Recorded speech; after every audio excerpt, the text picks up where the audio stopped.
चलो भाई देखो अब मैं क्या करता हूँ। ये अब देखिए इनका हेमंतो का जहन देखिए, ओवैसी को हमास से मिला दो। अरे बहन से सवाल जुम करो हमास से मिला दो। अरे भाई तुम ओवैसी को मिलाते उन लोगों से जो भारत की आजादी के लिए लड़े, अल्लामा फजले खैराबादी जो काला पानी की सजा में इंतकाल हो गया। तुम ओवैसी को मिलाते ब्रिगेडियर उस्मान से जिसने 47 में अपनी। अस्सलामु अलैकुम व रहमतुल्लाहि व बरकातुहू। दोस्तों अजीज साथियों कैसे हो, उम्मीद है सब खैर व आफियत से होंगे। नाजरीन आपने अभी असदुद्दीन अवैसी का थोड़ा सा इंटरव्यू सुना और रजत शर्मा उनसे सवाल कर रहे हैं। यहाँ नाज़रीन से पहले मैं आपको बता दूँ रजत शर्मा कौन है। रजत शर्मा हिंदुस्तान के सबसे बेस्ट लॉयर हैं, यानी वकील हैं, और असदुद्दीन अवैसी से सवाल कर रहे हैं और असदुद्दीन अवैसी ने बहुत ही खूबसूरत अंदाज में उनको जवाब दिया। जी हाँ, आप इस वीडियो को पूरा देख कर जाना। अगर आप हमारे चैनल पर नए आए तो चैनल को प्लीज सब्सक्राइब कर लेना। कमेंट में आप लोगों की क्या राय है, आप लोगों का क्या मशवरा है वो हमें जरूर बताना। अभी मजा आएगा ना भिड़ो। तुम ओवैसी को मिलाते हवलदार अब्दुल हमीद से जिसने 65 की जंग में अपनी जान को कुर्बान कर दिया। तुम ओवैसी को मिलाते जौहर बरदरान से, मौलाना अबुल कलाम आजाद से। मगर नहीं, तुम्हारा थॉट प्रोसेस ही है मुसलमान तो टेररिज्म। अरे बाप रे, ये तो धोती खोल रहा है। शर्म करो शर्म। उन्होंने कहा कि जैसे आर्टिकल 370 हटा दिया, जैसे हमने राम मंदिर बना दिया, ऐसे ही निजाम और ओवैसी दोनों हैदराबाद से मिट जाएंगे। रुक, तेरे को बताते तेरी माँ की। थोड़ी मर्यादा रखिए। चलिए शुरू करते हैं। हम नहीं मिटेंगे जब तक दुनिया रहेगी, हम इंशाल्लाह हम रहेंगे, आबाद रहेंगे। हाँ, जिस दिन हम मिटेंगे उस दिन दुनिया ही मिट जाएगी, याद रखो। इतना छोटा पहले कभी नहीं हुआ होगा।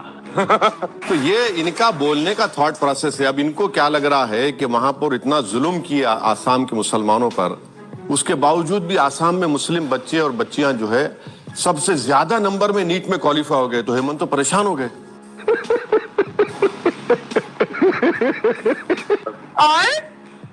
अब तो उन्होंने चिंता की है छोटी छोटी मुस्लिम बच्चियों की जिनकी शादी जबरदस्ती कर दी जाती थी।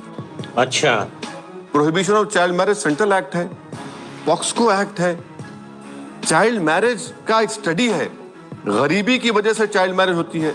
अच्छा, उनको यह भी नहीं मालूम कि भारत सरकार का डेटा है कि 12 मिलियन चाइल्ड मैरिजेस इंडिया में हुई, 84% तो हमारे हिंदू भाई बहनों में हुई है।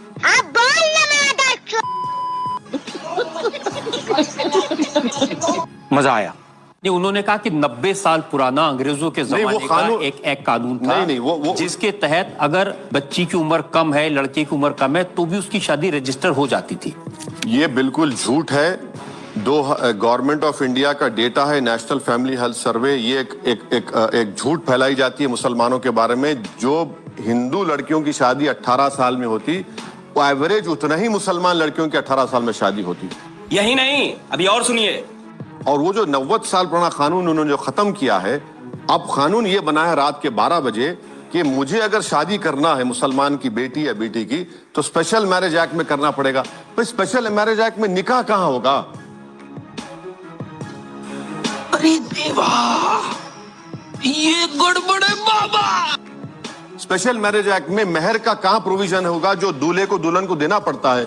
आप मेरा मजहबी रिचुअल्स जो है जिसके बगैर मेरी शादी न, क्यों छीन रहे मुझसे? आप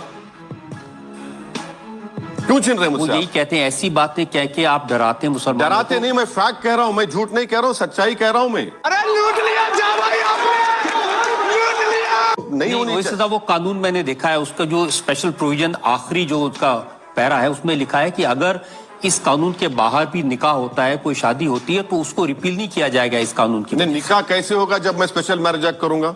समझ रहे हो आप? समझ रहे हो? आप आपके धर्म मुझ पे क्यों थोप रहे हैं? और आप ये क्यों समझ रहे हैं कि हमारा धर्म की मोरालिटी अच्छी है, मेरे धर्म की मोरालिटी खराब है? सिर्फ मुसलमानों को उनको रिलीजन से दूर कर दो, उनके रिलीजियस प्रैक्टिस से दूर कर दो।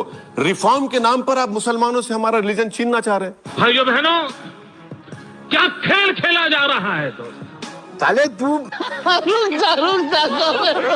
तो ये जो लोग बोलते हैं ना कि मुसलमान पूरे हिंदुओं से आगे बढ़ जाएंगे, नहीं बढ़ेंगे। 600 साल में भी नहीं बढ़ेंगे, 1000 साल में भी नहीं बढ़ेंगे। भारत में हिंदुओं का पॉपुलेशन स्टेबलाइज हो जाएगा बाय 2070 और मुसलमानों का पॉपुलेशन स्टेबलाइज होगा इन 40 साल के बाद। वो और लास्ट जो मुसलमानों का पॉपुलेशन होगा वो 18.87%, उतना ही होगा। ठीक है, समझिए। ऐसी चीजें सोशल मीडिया पर बहुत चलती हैं और लोग एग्जाम्पल देकर बताते हैं कि बेल्जियम में बैलेंस बिगड़ गया, वहां ज्यादा मुसलमान हो गए, वहां के लोग कम रह गए। और नंबर्स कह रहे हैं, उसको भी वो लोग चैलेंज करते हैं। उसको लेकर वो ये कहते हैं कि जब जनसंख्या गिनने वाले लोग जाते हैं जी तो मुसलमान अपने 9 में से 5 बच्चों को अंदर छुपा लेते हैं, 4 को गिनवाते हैं, 5 को नहीं गिनाते। तो उनको कैसे मालूम कि 9 है?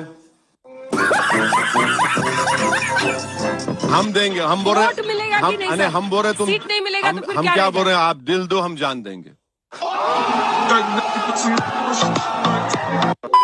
साबरी माला का जजमेंट पसंद नहीं, नहीं, मुझे आपके हर सवाल पसंद है, मुझे आप पसंद है। जितना ये मुद्दा इनको पसंद है उससे ज्यादा मुझे लगता है आपको पसंद है। मैडम आपको मैं पसंद हूँ, मैं क्या करूँ, इसलिए बार बार बुला रहे थे आप। मुझे प्यार हुआ एक तरफा मोहब्बत अब नहीं चलेगी। एक तरफा मोहब्बत, अच्छा यहाँ कितने नौजवान है, कभी तुमने जिंदगी में मोहब्बत की? एक तरफा होती है मोहब्बत। अच्छा यहाँ जितने लोग आए आपकी गाड़ी में पेट्रोल डलाए, किसी ने पैसे देकर?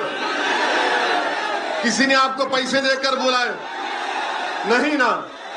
You love me, I love you also.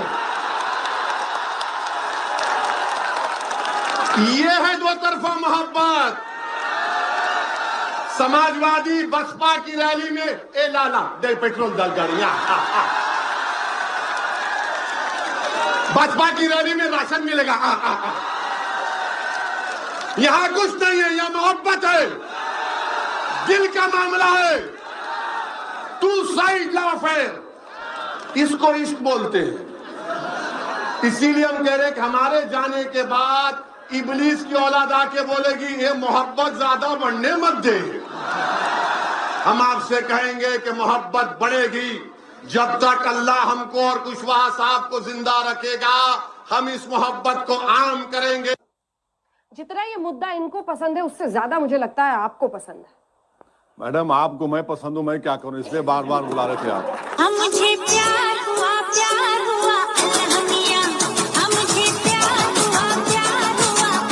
क्या तस्वीर साफ हुई कि वो दोनों कौन थे, रेड और व्हाइट हुडी वाले जिन्होंने फायर किया? अब वो गाना है ना, दिल दिया है सनम तो जान भी देंगे, तो ऐसा ही होगा, फिक्र मत। जान देंगे आपके लिए, वोट हम देंगे, जान हम देंगे। हम बोल रहे वोट मिलेगा कि नहीं सर? हम बोल रहे तुम सीट नहीं मिलेगा तो फिर हम क्या बोल रहे हैं? आप दिल दो, हम जान देंगे।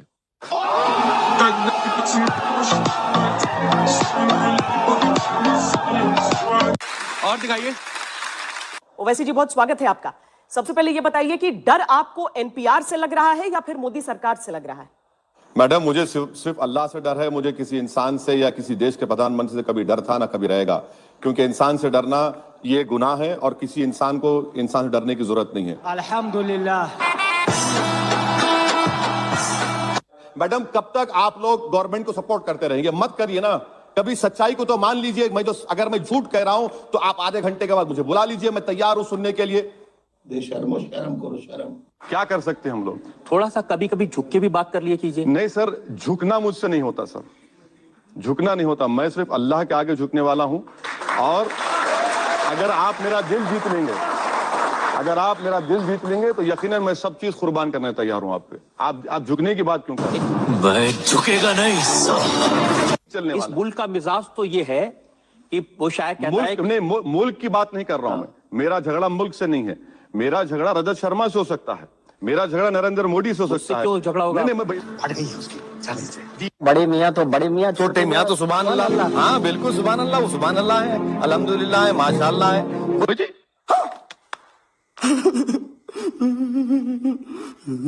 मगर क्यों? मैं आज भी मानती हूँ कि सभाला में लड़कियों के जाने का अधिकार है। बीजेपी के स्पोक्स पर्सन बन जा रही है। सुनिए, सुनिए, मैं बोल लीजिए। गलत है वैसे। साबरी माला का जजमेंट सवाल पसंद नहीं, नहीं, मुझे आपके हर सवाल पसंद है, मुझे आप पसंद है। और दिखाइए। कुर्ता पाजामा में कैसे जिम में काम कर? अब क्या करेंगे इन लोगों को? हम कह रहे हैं कि भैया आप आ जाइए, एक्सरसाइज करना है तो आपको कपड़े क्यों पहनना है? अब मैं तो मोदी जी की तरह, मेरे पास इतना बड़ा लॉन नहीं है कि मैं पत्थर पे कर लेट जाऊं। सवाल आपसे, प्रधानमंत्री ने बीती शाम अपने भाषण में कहा कि सेक्युलरों का, कथित सेक्युलरों का नकाब उतर गया है इस चुनाव में, सही कहा? ये शायद प्रधानमंत्री अपनी बात कर रहे थे।